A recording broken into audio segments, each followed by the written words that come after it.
Now, I know the facility record just happens to be an American record, 8:25 in this event for the women. So a tall order to break that record, but still we're expecting a fantastic showing by this first field. Oh, 100%. I mean, records or not, the TTC is the place to be if you want to run fast, period. Whether it's an American record, a world record, a school record, or a personal record.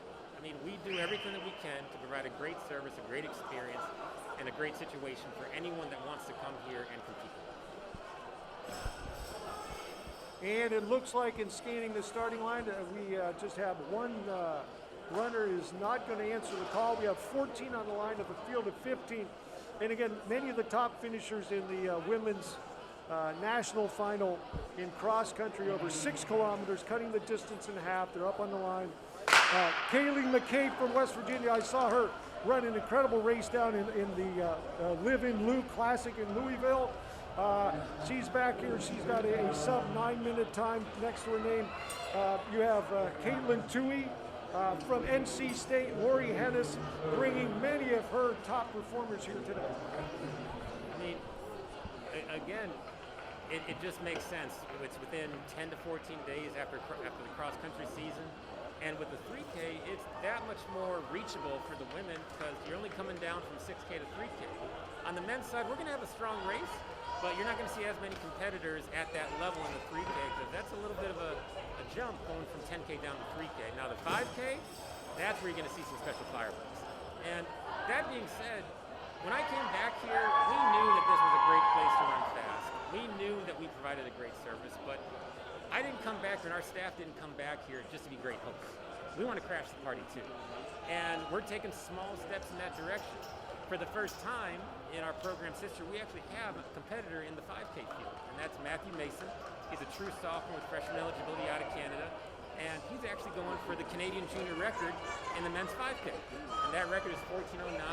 He's coming off a top 40, top 50 finish at the NCAA regional. And he's ready to go. So we think he's in 14 flat, if not maybe a little better shape. And you know, our program is coming along slowly but surely. So the women's field so far, they went through 32 seconds and change. Dominique Claremont from North Carolina State currently in the lead. Anna Bennett, another one of those sub 9-minute performers right now in second. And basically they've set into single file formation, 146 through 600. Again, this is a 15-lap race, and a lot of movement does take place, Coach Sanders, during a 3K, even if you're maybe 15 meters back but single file. Yeah, at the end of the day, a race is a race is a race. You got to compete, and even in a time trial situation, there's going to be jostling, there's going to be navigating, and again, that's another cool thing about our facility is you've got the space to do that. You've got the runway to do that.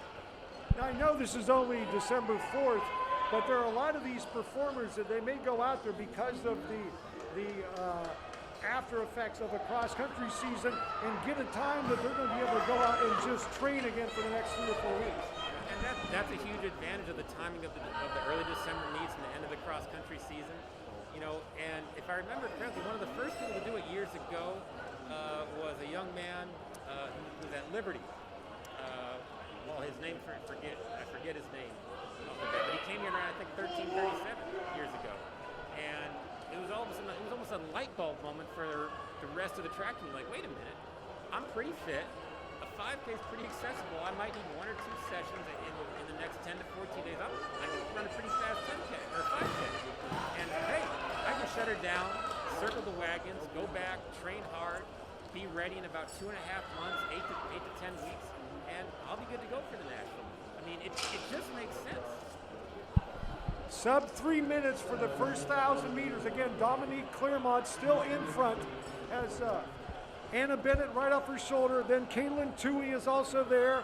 And then Ceili McCabe from WVU. About a 34-second and change lap there. And again, you see that single file formation as we have about 10 runners in this field in that group. We'll see how long Claremont stays in front. Again, she has her teammates behind her. They've trained obviously incredibly closely together to win that NCAA Division I National Championship in cross. And there we have 9 runners within about 12 meters. Still Claremont in front, Bennett in second, Tuohy, and then McCabe. 4:10 through 1200. And as I said earlier at the Live in Luke Classic, I saw Katelyn McCabe and got to talk to her afterward. She's a steeplechaser. That is a grueling, difficult event. She's able to turn that over into cross country, but it also gives her the strength that she needs when the pace really picks up in the second half of the race. Absolutely. Steeplechasers know how to hurt. I mean, they're a special breed. Not only are you dialed in on heavy aerobic training, but you have to be a little bit athletic, and you got to know how to hurt, especially in those later stages when the water pick comes up, and that just suits an indoor 3K perfect. Once you hit the 2K and everyone else is hurting, the steeplechasers, they've got that extra gear that no one else has. 4:47 was the work put in by Dominique Claremont. She stepped off the track, and it's now up to Bennett and company, Tuohy, and also McCabe. Those are the front 3. Again, our thanks to Coach Sanders for coming up. And we will be back here several more times this winter, as now Anna Bennett, followed by Katelyn Tuohy and Ceili McCabe from WVU. And then a slight gap to Lexi Halliday from BYU. So they're all here to run fast, as Coach Sanders said. And for many of them, their next race might not be for a full month or so.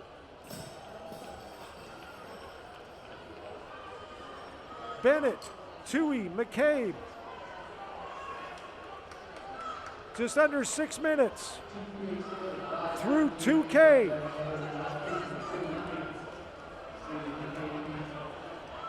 So the lead group of 3, and then a gap back to another 4.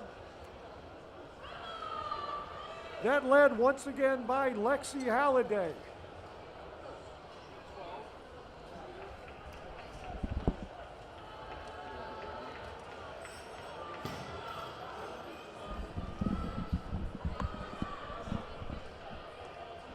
Four laps remaining.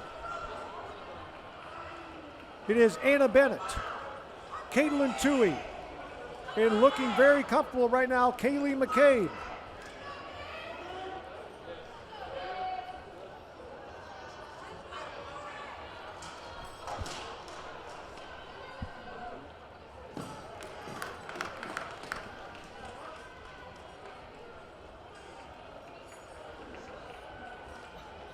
And trying to close the gap now from that chase group of 4.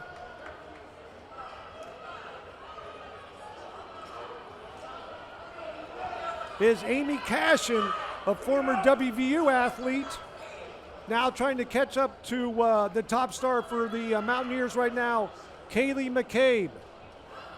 The lead trio once again. Bennett, Tuohy, McCabe, and here comes Cashin.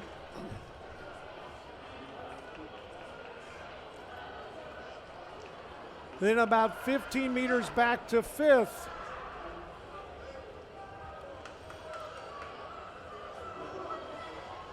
Two laps remaining. And it is a group of 4 now as Amy Cashin is closed.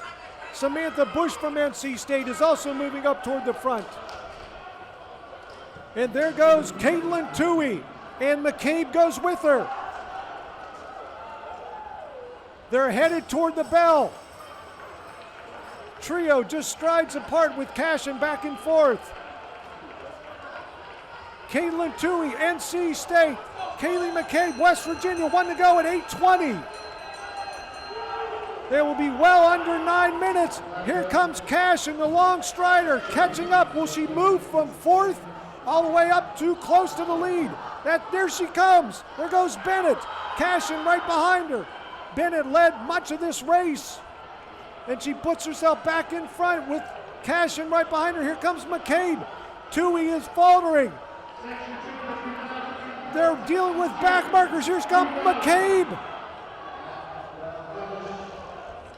And on the outside, the winner, Ceili McCabe, it looks like, from WVU.